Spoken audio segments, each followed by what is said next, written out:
Berita menarik hari ini, desoka.com, Selasa 12 Oktober.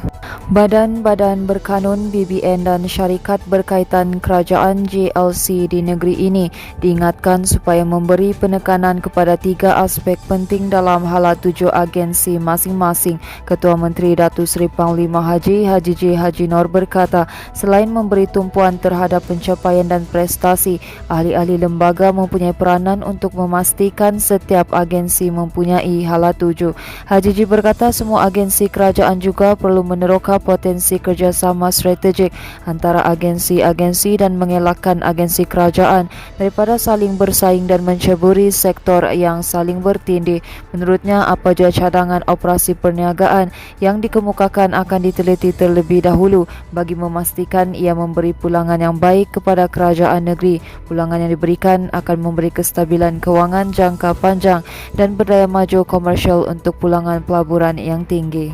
Seterusnya, jenazah bekas Ketua Pertubuhan Islam seluruh bahagian Kinabatangan Hamidin Radin 69 selamat dikebumikan berhampiran kediamannya di Kampung Bukit Garam pagi tadi.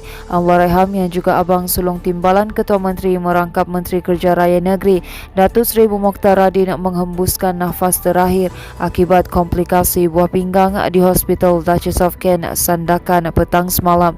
Difahamkan Allahyarham yang meninggalkan seorang isteri dan 4 anak dimasukkan ke hospital berkenaan sejak minggu lalu. Sepanjang hayatnya, Allahyarham aktif dalam kegiatan dakwah melalui USIA bahagian Kinabatangan yang beliau terajui sebelum mengundurkan diri kerana faktor kesihatan. Beliau juga adalah seorang yang aktif dalam kegiatan kemasyarakatan khususnya di kawasan Kinabatangan. Sementara itu, Bung Mokhtar ketika ditemui selepas majlis pengemumian abangnya turut menzahirkan ucapan terima kasih kepada saudara mara dan rakan yang menyampaikan ucapan takziah serta mendoakan Allahyarham termasuk mereka yang hadir pada majlis pengkebumian Allahyarham.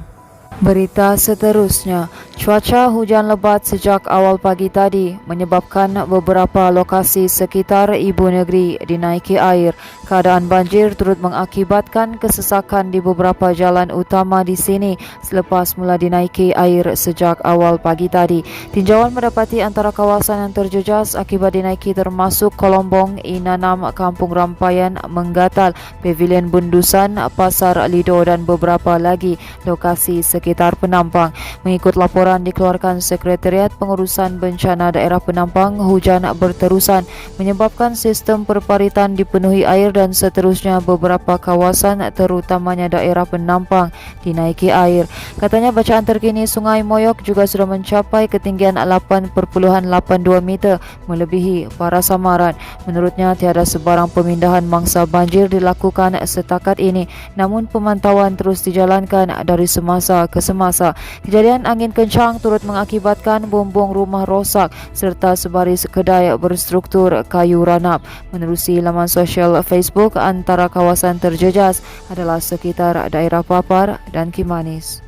Sementara itu, sebuah rumah jenis separuh kekal musnah terbakar dalam kejadian di Kampung Lakut, Jalan Kota Kinabalu, Papar Lama di sini pagi tadi. Dalam kejadian jam 5.15 pagi itu, 4 kenderaan dipercayai milik pemilik rumah turut musnah terbakar sepenuhnya. Jurucakap Pusat Gerakan Operasi PJO Jabatan Bomba dan Penyelamat Malaysia Sabah berkata pihaknya menerima panggilan kecemasan pada jam 5.21 pagi. Katanya susulan laporan itu sepasukan 9 anggota dan pegawai bersama jentera serta van unit bantuan perkhidmatan kecemasan ERMS dikerah ke lokasi kejadian.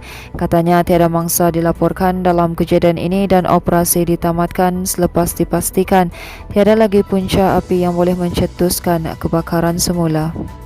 Baiklah, ini merupakan berita terakhir dari kami, di mana seorang maut manakala 2 lagi rakannya terselamat selepas kenderaan dinaiki terbabas sendiri sebelum terjunam ke dalam longkang di Jalan Desa Lukutan, Merintaman Sepitang malam tadi. Dalam kejadian jam 10.45 malam itu, mangsa Ketchun Kensius 18 maut di lokasi kejadian manakala 2 rakan berusia 20-an dilaporkan cedera namun berada dalam keadaan stabil. Difahamkan Keselamatan kenderaan Proton Wira yang dinaiki ketiga-tiga mangsa bergerak dari arah Pekan Sepitang menuju ke SFI. Bagaimanapun, kenderaan mangsa dikatakan hilang kawalan dan terbabas ke longkang sedalam 3 meter di kiri jalan raya berkenaan. Jurucakap Pusat Gerakan Operasi Jabatan Bomba dan Penyelamat Malaysia JBPM Sabah berkata pihaknya menerima panggilan kecemasan pada jam 10.53 malam.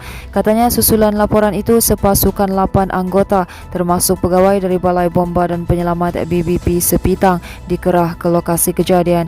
Menurutnya, sebaik semua mangsa dikeluarkan, 2 mangsa dihantar ke Hospital Sepitang untuk mendapatkan rawatan lanjut. Manakala katanya mangsa yang maut diserahkan kepada pihak polis untuk tindakan selanjutnya. Baiklah, itu sahaja yang dapat kami kongsikan setakat ini. Teruskan bersama kami untuk mendapatkan berita komprehensif hanya di desoka.com.